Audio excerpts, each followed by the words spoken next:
ఒక్కసారి క్లోజ్కి వెళ్ళే ప్రయత్నం చేద్దాం. ఓకే, అది వైట్ కాబట్టి కాస్త మనకి అది అంత ఫోకస్ కావట్లేదు, ఫోకస్ అవుట్ అవుతుంది. బట్ శేఖర్ మీరు కంటిన్యూ చేయండి, సో దట్ కాస్త ఫోకస్ అవుట్ అవుతుంది మనకి. Okay okay, I do one thing, ఒక్కసారి ఆ డాక్యుమెంట్స్ ఇలాగ ఇచ్చే ప్రయత్నం చేయండి. రిక్వెస్ట్ పీసీఆర్ ఒక్కసారి మీకు డిజిటల్ కాపీ పంపిస్తాను, నాకు పంపించండి, సో దట్ అందులో నేను ఒకసారి మేఘనా దగ్గరికి వెళ్ళే ప్రయత్నం చేస్తాను. మేఘనా, నిన్న ఎపిసోడ్లో మీరు ఎక్కడా మాకు కనిపించలేదు. నిన్న morning episode I think around 1 or 2 నుంచి స్టార్ట్ అయింది. మాకు కనిపించినంత వరకు అంతకుముందు జరిగిందని మనకు అంత సమాచారం. మీకు ఎప్పుడు తెలిసింది, మీరు ఎప్పుడు వెళ్ళడం జరిగింది, అసలు ఏం జరిగింది? యాక్చువల్గా అది మార్నింగ్ నుంచి ఉంది ఇష్యూ అని తెలుసు. కాకపోతే ఏమంటే వాళ్ళ ఇంట్లోకి వెళ్తారు, లేదంటే వాళ్ళ ఇంట్లోకి వెళ్ళిపోతారు, లేదంటే పోలీసులు వస్తారు, ఏదో ఒకటి సార్ట్ అవుట్ అయిపోతుంది అనుకున్నాం. ఈవినింగ్ వరకు వచ్చేసరికి ఇంకా అది లైవ్లో ఉంది అంటే నేను ఒకసారి కనుక్కున్న ఏంటి డీటెయిల్స్ అని చెప్తే, లేదు ఇంకా అక్కడే ఉన్నారు, వాళ్ళ పేరెంట్స్ ఇంకా బయటే ఉన్నారు అని చెప్పేసరికి ఓకే నేను ఈవినింగ్ 7 o'clock బయలుదేరాను మా ఇంటి నుంచి. ఇట్ టేక్ 1.5 hour జర్నీ అంటే అక్కడికి వెళ్ళేసరికి 8:20 అయింది. అక్కడ వెళ్ళేసరికి అక్కడ సిచ్యువేషన్ అంటే అప్పటికే మీడియా వాళ్ళంతా ఎవరు లేరు, అందరు వెళ్ళిపోయారు, ఇష్యూస్ అన్నీ అయిపోయినాయి.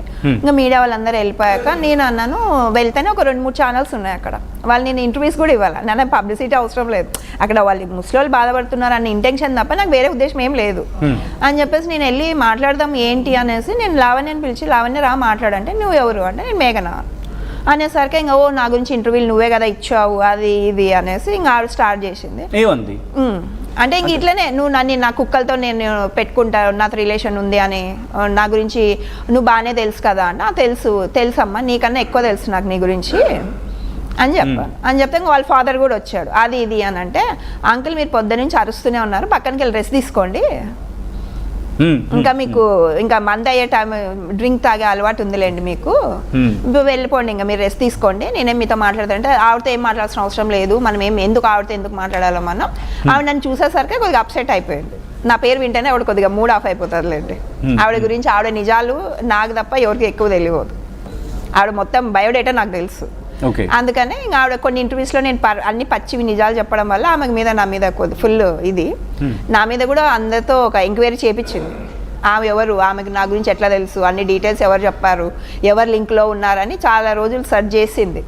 మరి నాకు ఎవరు ఏం చెప్పలేదు ఆమె బిహేవియర్, ఎందుకంటే నేను ఇటువంటి ఐఎమ్ సోషల్ యాక్టివిస్ట్, నేను ఇటువంటి వాళ్ళకి చాలా మందికి ఐ డిడ్ కౌన్సిలింగ్, వాళ్ళ మెంటాలిటీ ఏంటి, వాళ్ళ క్యారెక్టర్స్ ఏంటి నాకు అనలైజేషన్ చేసి నేను ప్రిడిక్షన్ చేశాను, అవంతా కరెక్టే, అట్లనే ఉంటారు వాళ్ళు, దానికి మించి ఏం లేదు అన్నది, దానివంటే అవన్నీ కరెక్ట్గా ఉన్నాయి. అందుకు ఆమె నా గురించి ఏంటి ఇంత పర్ఫెక్ట్గా ఎవరు తెలియని విషయాలు ఈమెకి ఎంత తెలుసు, నా పక్కన ఉన్న వాళ్ళకే తెలియదు నా విషయాలు, ఈమెకి ఎలా తెలుసు అని కొన్ని రోజులు రీసెర్చ్ చేసింది.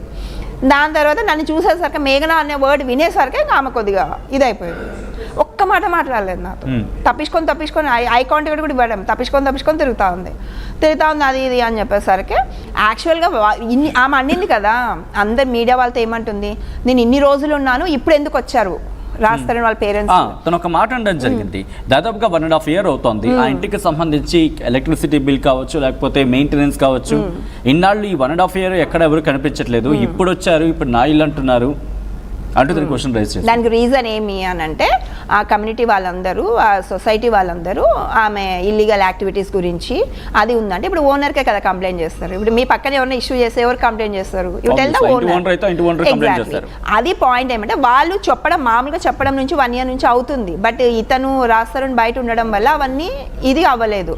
వాళ్ళు ఏమంటే నిన్న కంప్లైంట్ రైజ్ చేశారు, వాళ్ళందరూ కంప్లైంట్ రేజ్ చేసి అంత సిగ్నేచర్స్ చేసి ఆ అబ్బాయికి సీరియస్ వార్నింగ్ ఇచ్చారు, ఇంకా ఇక్కడ న్యూసెన్స్ అంతా క్లియర్ చేసుకోండి అమ్మా, మాకు మెయింటెనెన్స్ రావడం లేదు, నువ్వేమో సంబంధం లేదు అంటున్నావు, ఆమె మాకు మెయింటెనెన్స్ పే చేస్తలేదు, ఇది ఇష్యూ ఉంది, మాకు ఇట్లా ఇల్లీగల్ యాక్టివిటీస్ చేసి ఆవిడ మాకు సోషల్ యాంటీ ఎలిమెంట్ మాకు ఇక్కడ సొసైటీలో మాకొద్దు, మేమంతా నార్మల్ ఫ్యామిలీ వాళ్ళము.